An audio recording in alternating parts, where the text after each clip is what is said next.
আপনি কি ঘুরতে পছন্দ করেন? তাহলে ভিডিওটা আপনার জন্য। চলুন ঘুরে আসা যাক পৃথিবীর নানা প্রান্তের নানা শহর থেকে। প্রথমেই শুরু করা যাক দুবাই থেকে। মরুময় অঞ্চলে দাঁড়িয়ে থাকা এক বিস্ময়কর স্থান হলো দুবাই, যেখানে রয়েছে বুর্জ খলিফার মতো উঁচু ভবন, যাকে দেখতে প্রতি বছর পৃথিবীর নানা প্রান্ত থেকে হাজার হাজার পর্যটক আসে। পর্যটক থেকে আসা আয় থেকে দুবাই তৈরি করে বিভিন্ন নান্দনিক স্থাপনা। এখানে রয়েছে প্রচুর পরিমাণ আকর্ষণীয় মিউজিয়াম, যেখানে ভবিষ্যতে পৃথিবী কীরকম হবে, ভবিষ্যতের দুবাই কীরকম হবে সেটা দেখানো হয়, যেটা মানুষদের প্রধান আকর্ষণ হিসাবে বা পর্যটকদের প্রধান আকর্ষণ হিসাবে কেন্দ্রবিন্দু হয়ে দাঁড়িয়েছে।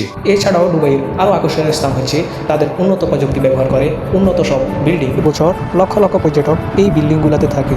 এখানে থেকে তারা দুবাইয়ের ঐতিহাসিক স্থানগুলো ভ্রমণ করে।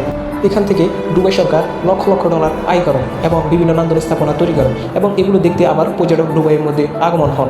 এরই মাধ্যমে দুবাইয়ের গল্প আজকে এখানে শেষ করলাম। আল্লাহ হাফেজ, খোদা হাফেজ। করে আমার চ্যানেলটা লাইক অ্যান্ড সাবস্ক্রাইব করতে ভুলবেন না। আমি আরও এরকম ভিডিও বানাবো যাতে আপনারা মুগ্ধ হন। এই জন্য আমার চ্যানেলটাকে একটু লাইক অ্যান্ড সাবস্ক্রাইব করে দিন। ধন্যবাদ।